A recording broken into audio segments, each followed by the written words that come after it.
Hi guys, it's Chris at Cork and Crown. Going to try another cider. Cider I'm going to try today is another champagne method. So we tried the Gospel Green. We're going to try another one, and it's the Bollhayes I'm going to try this time.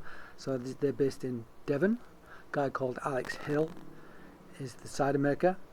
Planted his orchards in the late 80s. We're buying apples from around the place, well they got established. We're making sort of draft ciders, sort of still ciders I assume, or forced carbonated ciders for the local pub trade to start with. Then in the early 90s they tried champagne style, so that's what we've got here. He was a busy guy, so basically they did champagne method for best part of 10 years I think, and then they stopped in 2003 and then they started again in 2013 or 2004, 2013. Anyway, there's a big gap, about 10 years. So what I've got here today, so this is the bottle, it's the Bollhayes 2014. But interestingly, I've also got a bottle of the 2013, and I've just ordered some of the 2003.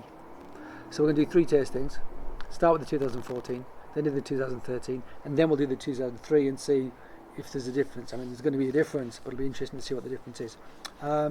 I think, unlike Gospel Green, he uses cider apples rather than culinary apples, so that's going to make a difference. But yeah, let's give it a go.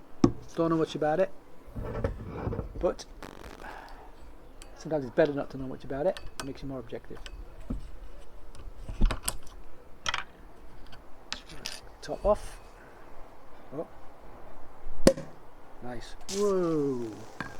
Okay, so I lost a little bit of cider there. Some of it went in the glass, not all of it. Doesn't matter, I'm outside, it's fine. Okay, so let's have a look. One thing I noticed when I went to the glass, it's got this kind of beautiful amber colour, but it looked like there's a subtle salmon pink going on as well, and I feel like I can still see that. Nice colour, deeper colour than the Gospel Green that we tried. Obviously pretty fizzy, big mousse on it. If I give it a swirl, it's going to see, yeah, look at the mousse on that, lovely. So fine bubbles, so champagne method, so double fermentation in bottle, so all the sparkle happens in the bottle.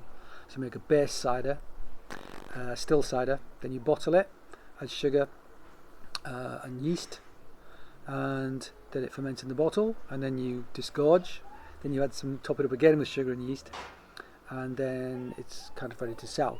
So how long between those two, between the bottling and the disgorgement, the first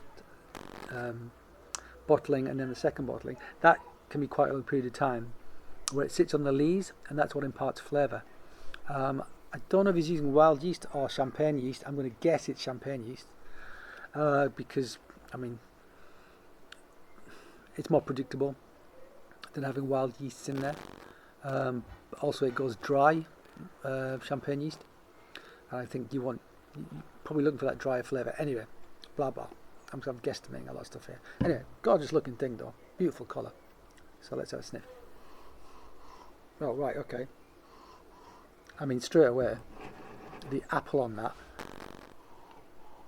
is intense. Totally different thing to what we smelt in the Gospel Green. Real rich, ripe, red apple. It smells very fresh for something which is, 6 years old. It's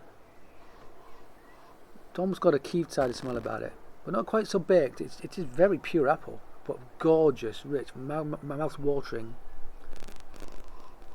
Yeah, nice nose. Let me try a bit.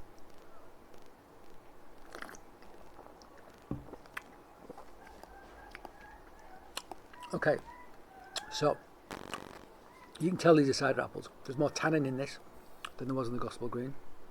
It smelled like it was going to be sweet. There's such a rich red apple aroma coming off it, but in fact it's bone dry. I think I mentioned before, you can't smell sweet. You don't know until you drink it whether it's dry or sweet. You'll smell something that you think, that you associate with sweet. So you think this is going to be sweet, and then you drink it and you get a shock, which is what I got then.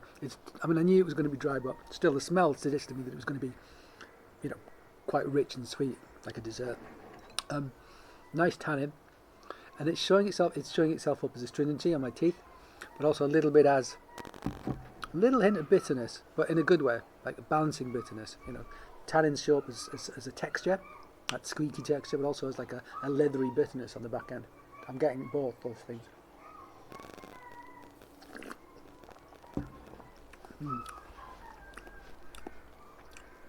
Some minerality to it. That leatheriness is quite prominent. I get, it's like a baked apple but with zero sugar, which is not something that's really possible I've ever had, but that's kind of what I want to say it tastes like. But there's also hints of like peel. There's a kind of a pittiness about it. This is more my kind of thing. It's bone dry, so if you like dry cider, this is probably worth getting hold of. I think it's champagne yeast, so there's very little yeast yeasty flavours coming out of it. It's all purely to do with the fruit and the bottle aging. Lovely nose.